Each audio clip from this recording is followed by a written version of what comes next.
समय की बात है। एक घने जंगल के बीचों बीच एक छोटा सा तालाब था। उसी तालाब में तीन दोस्त मेंढक रहते थे। मिंटू मेंढक, चिंटू मेंढक और पिंटू मेंढक। तीनों की दोस्ती पूरे जंगल में मशहूर थी।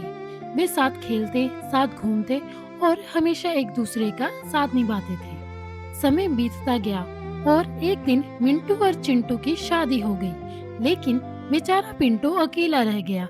अपने दोस्तों को खुश देखकर वह अंदर ही अंदर दुखी रहने लगा।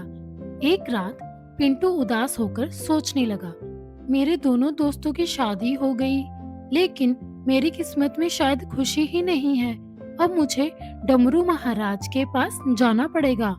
डमरू महाराज जंगल के सबसे बड़े ज्ञानी मेढक माने जाते थे। अगले दिन पिंटू उनके पास पहुंचा और बोला, महाराज मेरी भी शादी करवा दीजिए ना। डमरू महाराज पहले तो हंस पड़े, हा हा हा, लेकिन पिंटू की उदासी देखकर बोले, ठीक है पिंटू, मैं तुम्हारे लिए कुछ सोचता हूँ। उसी रात कालू नाम का एक चालाक कालू मेढक डमरू महाराज से मिलने आया। उसने कहा, महाराज मैं एक ऐसी मेढकी को जानता हूँ जो पिंटू से शादी करने के लिए तैयार हो जाएगी। यह सुनकर डमरू महाराज खुश हो गए। अगले दिन पूरे तालाब में खुशी का माहौल हो गया। पिंटू को एक सुंदर मेढकी से मिलवाया गया जिसका नाम था किलचड़ी। किलचड़ी को देखते ही पिंटू खुश हो गया और तुरंत शादी के लिए तैयार हो गया। शादी के बाद पिंटू किलचड़ी को अपने छोटे से घर में ले आया। दोनों बातें करते रहे और फिर रात को सो गए। लेकिन आधी रात को किलचड़ी चुपके से उठी और धीरे धीरे वहां से भागने लगी। जाते जाते वो बोली, मेरा काम पूरा हो गया, अब मैं यहाँ एक पल भी नहीं रहूंगी। सुबह जब पिंटू की आंख खुली तो किलचड़ी गायब थी। वह उसे पूरे जंगल में ढूंढता रहा, लेकिन कहीं उसका पता नहीं चला। दुखी होकर वो फिर डमरू महाराज के पास पहुंचा। महाराज ने भी हाथ खड़े कर दिए, मैंने तुम्हारी शादी करवा दी, अब तुम्हारी पत्नी भाग गई, इसमें मैं क्या करूं बताओ। पिंटू टूट चुका था। तभी उसके दोस्त मिंटू और चिंटू उसके पास आ गए। उन्होंने पिंटू को समझाया और सच्चाई का पता लगाने का फैसला किया। उसी रात मिंटू ने देखा कि कालू मेढक चोरी छिपे डमरू महाराज के पास जा रहा है।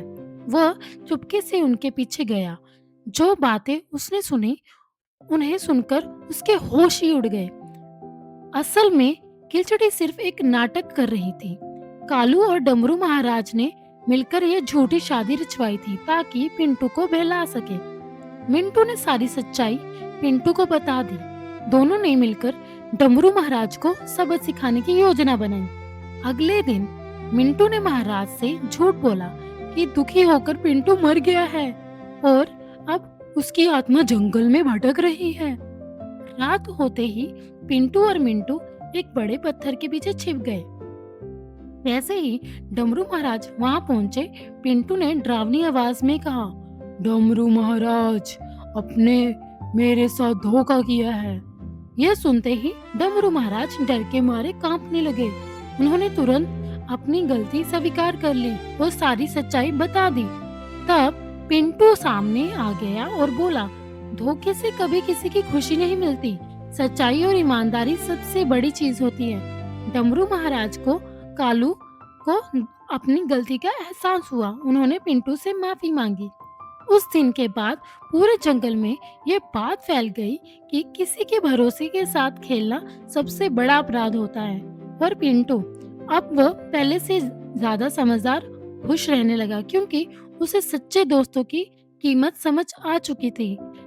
अगर स्टोरी अच्छी लगी हो प्लीज सब्सक्राइब माय चैनल